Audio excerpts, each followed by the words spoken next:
Good morning. तो आज हम स्टार्ट करेंगे क्वांटम लब्धि और क्वांटम यील्ड।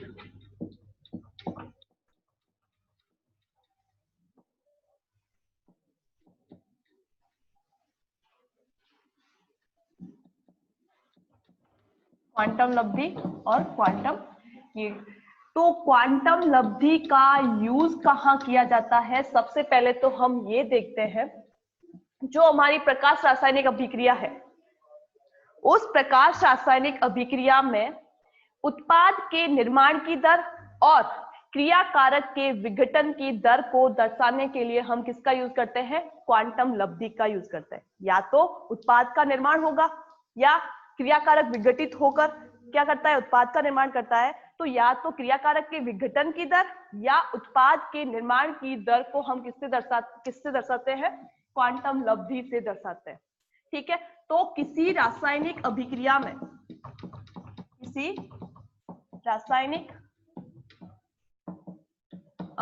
में या प्रकाश रासायनिक अभिक्रिया में, किसी प्रकाश रासायनिक अभिक्रिया में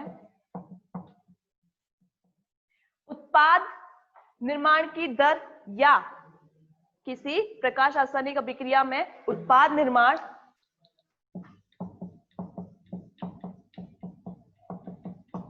या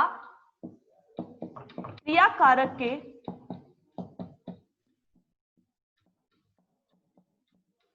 विघटन की दर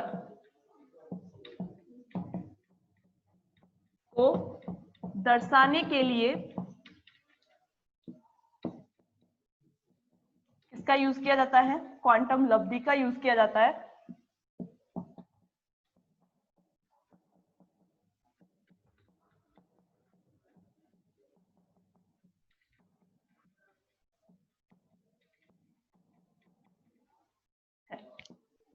ठीक है। अब हम बात करते हैं क्वांटम लब्धि और क्वांटम यील्ड होती क्या है। तो देखिए, किसी निश्चित समय में पदार्थ द्वारा उत्पाद में परिवर्तित मात्रा तथा अवशोषित फोटोन की संख्या का अनुपात क्या कहलाता है? क्वांटम यील्ड कहलाती है। निश्चित समय में किसी पदार्थ द्वारा उत्पाद में परिवर्तित मात्रा तथा अवशोषित फोटोन की संख्या क्या कहलाती है? क्वांटम यील्ड कहलाती है, क्वांटम लब्धि कहलाती है। ठीक है। तो क्या हो गई क्वांटम लब्धि की परिभाषा? कि निश्चित समय में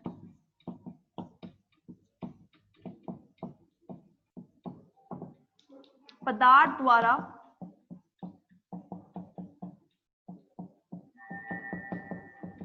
अवशोषित, निश्चित समय में पदार्थ द्वारा उत्पाद में परिवर्तित मात्रा, पदार्थ द्वारा उत्पाद में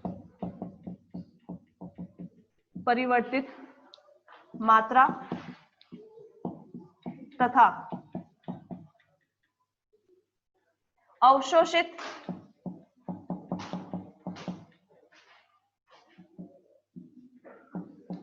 फोटोन की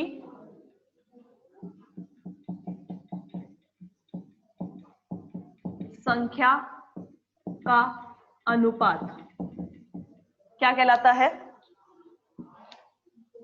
क्वांटम यील्ड कहलाती है।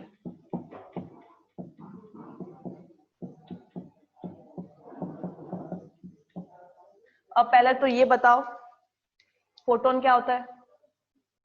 क्वांटम लब्धि क्या है? निश्चित समय में पदार्थ द्वारा उत्पाद में परिवर्तित मात्रा तथा अवशोषित फोटोन की संख्या का अनुपात क्या कहलाता है?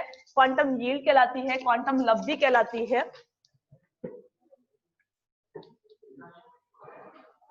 तो क्वांटम लब्धि क्या है? निश्चित समय में पदार्थ द्वारा उत्पाद में परिवर्तित मात्रा तथा अवशोषित फोटोन की संख्या का अनुपात क्या कहलाता है? क्वांटम लब्धि कहलाती है। तो क्वांटम लब्धि को हम किससे दर्शाते हैं? फाई से दर्शाते हैं। क्वांटम लब्धि इज इक्वल टू निश्चित समय में निर्मित उत्पाद अणुओं की संख्या, निश्चित समय में निर्मित उत्पाद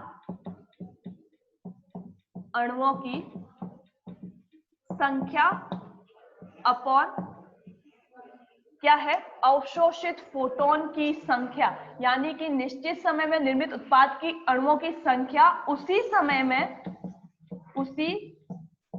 में अवशोषित विकिरण या फोटोन की संख्या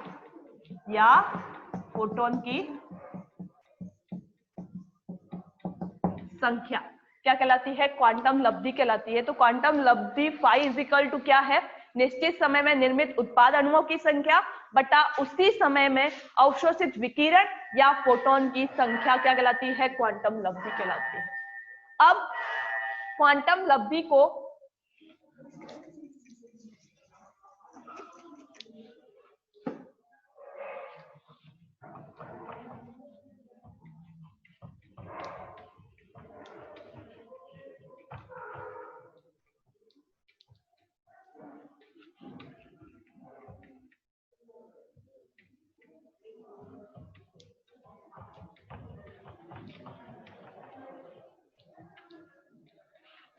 लब्धि को हम एक और तरीके से भी परिभाषित कर सकते हैं कि निश्चित समय में एक फोटोन के अवशोषण द्वारा उत्पाद निर्माण या क्रियाकारक के विघटन की दर क्या कहलाती है? क्वांटम लब्धि कहलाती है। या फिर निश्चित समय में एक फोटोन के अवशोषण द्वारा निर्मित उत्पाद अणुओं की संख्या या फिर विघटित क्रियाकारक अणुओं की संख्या क्या कहलाती है? क्वांटम लब्धि कहलाती है। इसको हम एक और तरीके से परिभाषित कर सकते हैं। दूसरी परिभाषा क्या है कि निश्चित समय में एक फोटोन के अवशोषण द्वारा निर्मित उत्पाद अणुओं की संख्या या विघटित क्रियाकारक अणुओं की संख्या क्या कहलाती है? क्वांटम लब्धि कहलाती है। तो इसको हम एक और तरीके से परिभाषित कर सकते हैं, जैसे निश्चित समय में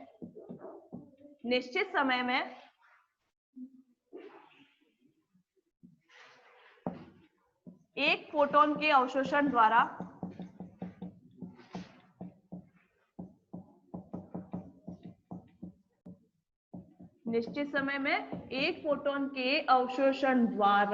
निर्मित उत्पाद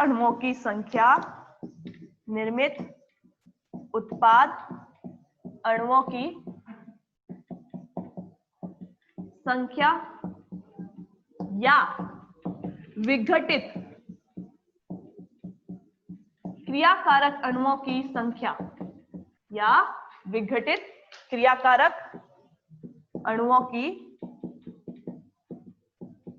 संख्या क्वांटम लब्धि मानी जाती है। संख्या को क्वांटम लब्धि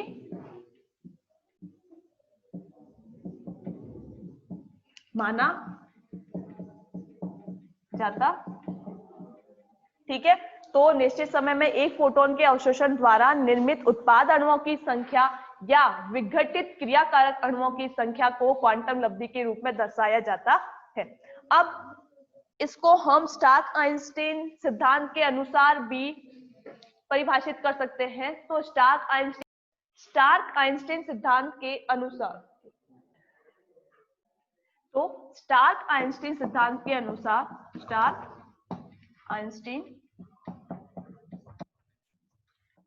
के अनुसार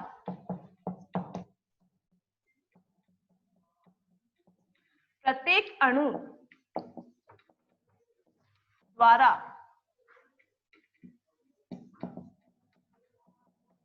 एक फोटोन का अवशोषण होता है।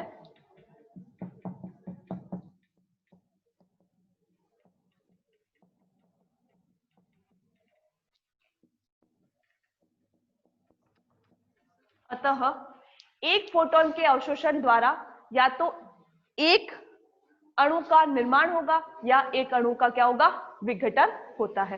तो स्टार्क आइंस्टीन सिद्धांत क्या कहता है कि प्रत्येक अणु द्वारा एक फोटोन का अवशोषण होता है। अतः एक फोटोन के अवशोषण द्वारा एक अणु का निर्माण या एक क्रियाकारक अणु का क्या होगा? विघटन होता है। ठीक है, अतः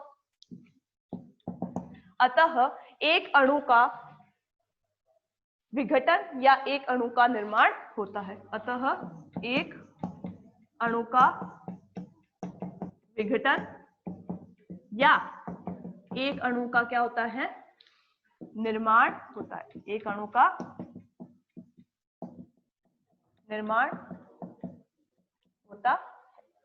ठीक है, अब अतः एक फोटोन के अवशोषण द्वारा एक अणु का विघटन हो रहा है या एक अणु का निर्माण हो रहा है, तो क्वांटम लब्धि क्या होनी चाहिए? इकाई होनी चाहिए। ठीक है, एक फोटोन के अवशोषण द्वारा या तो एक अणु का विघटन होगा या एक अणु का क्या होगा? निर्माण होगा। अतः क्वांटम लब्धि क्या होनी चाहिए? इकाई होनी चाहिए। अतः क्वांटम लब्धि जो है, क्वांटम लब्धि इकाई होनी चाहिए।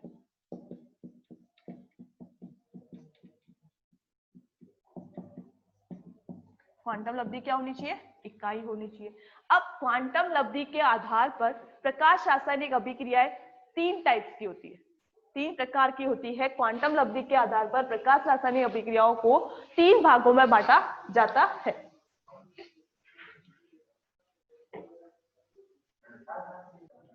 तो क्वांटम लब्धि के आधार पर प्रकाश रासायनिक अभिक्रियाओं को क्वांटम लब्धि के आधार पर प्रकाश रासायनिक अभिक्रियाओं को कितने भागों में बांटा गया है? तीन भागों में। क्वांटम लब्धि के आधार पर प्रकाश रासायनिक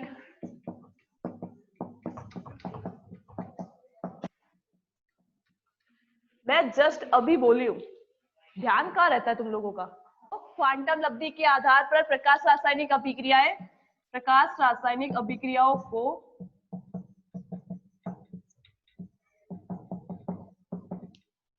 तीन भागों में बांटा जाता है।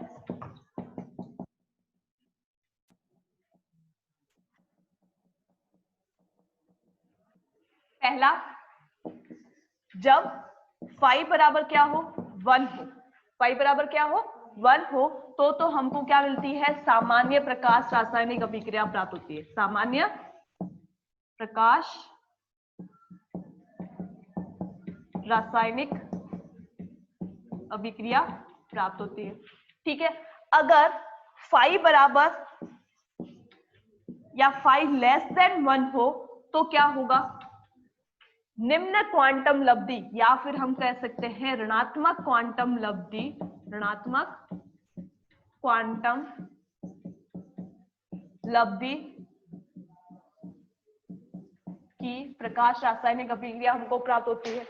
और अगर यदि फाई इज ग्रेटर देन 1 हो तो क्या होगा? धनात्मक क्वांटम लब्धि की प्रकाश रासायनिक अभिक्रिया प्राप्त होती है। धनात्मक क्वांटम लब्धि की प्रकाश रासायनिक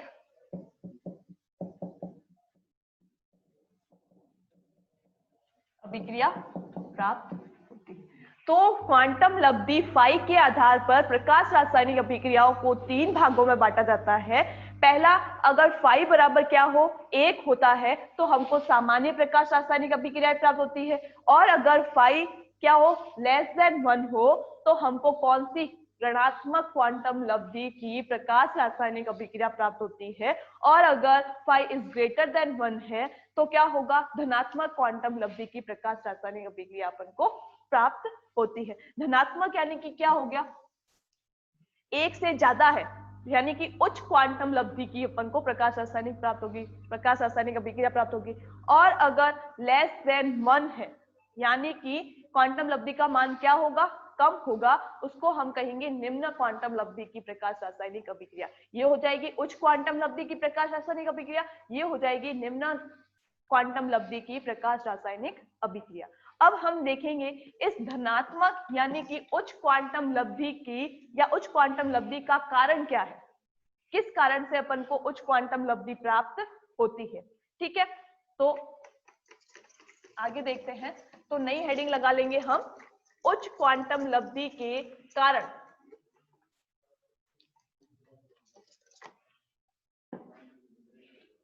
उच्च क्वांटम लब्धि के कारण क्या है?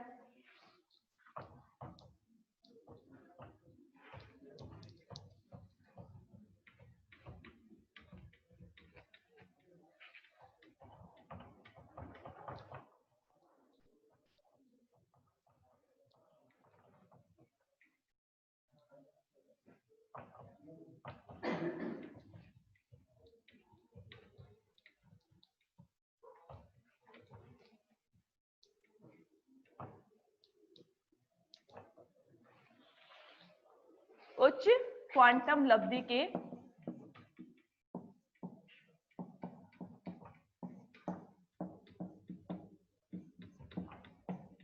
कारण। उच्च क्वांटम लब्धि का पहला कारण है श्रृंखला अभिक्रिया के कारण। पहला है श्रृंखला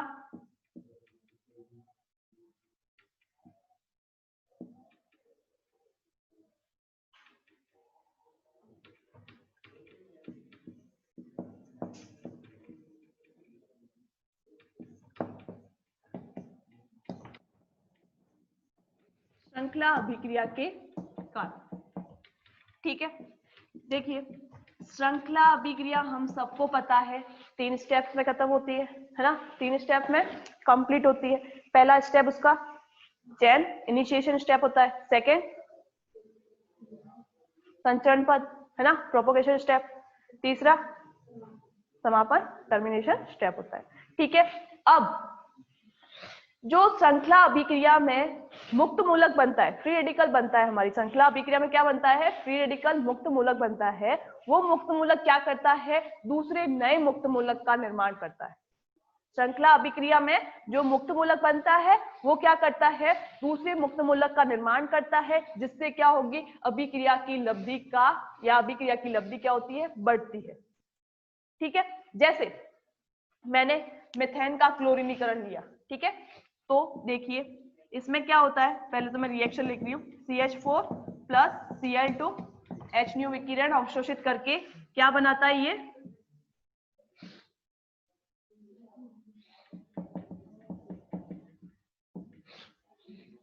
और क्या बनाता है, HCl।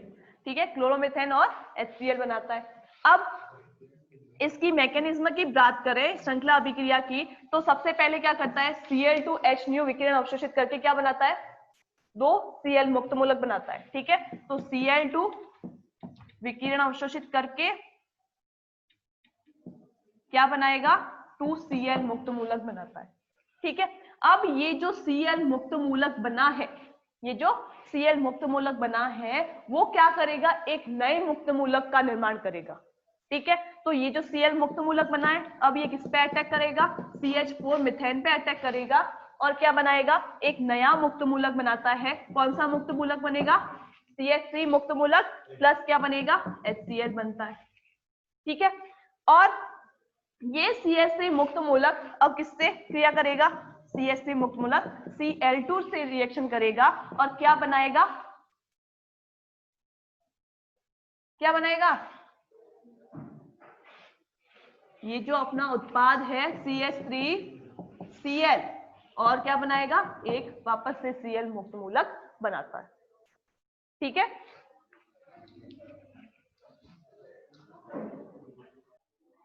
तो श्रृंखला अभिक्रिया का द्वितीय पद जो है वो तब तक चलता रहता है, द्वितीय प्रक्रम तब तक चलता रहता है जब तक कि अभिक्रिया में क्या रहता है, क्रियाकारक उपस्थित रहता है।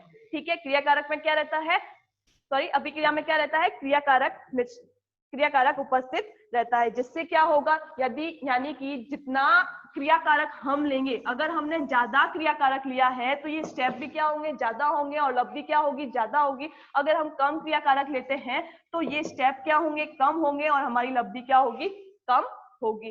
तो अभिक्रिया मिश्रण में जब तक क्रियाकारक उपस्थित रहता है ये चेन प्रोपोगेशन स्टेप जो है वो भी चलता रहता है, और ये खत्म हो जाएगा तो ये स्टेप खत्म हो जाएंगे और टर्मिनेशन स्टेप आएगा। ठीक है, तो ये थी अपने श्रृंखला अभिक्रिया, और इसमें क्या होता है कि श्रृंखला अभिक्रिया में जो मुक्त मूलक बनता है वो नए मुक्त मूलक का निर्माण करता है, जिससे क्या होगी, लब्धि हमारी बढ़ती है।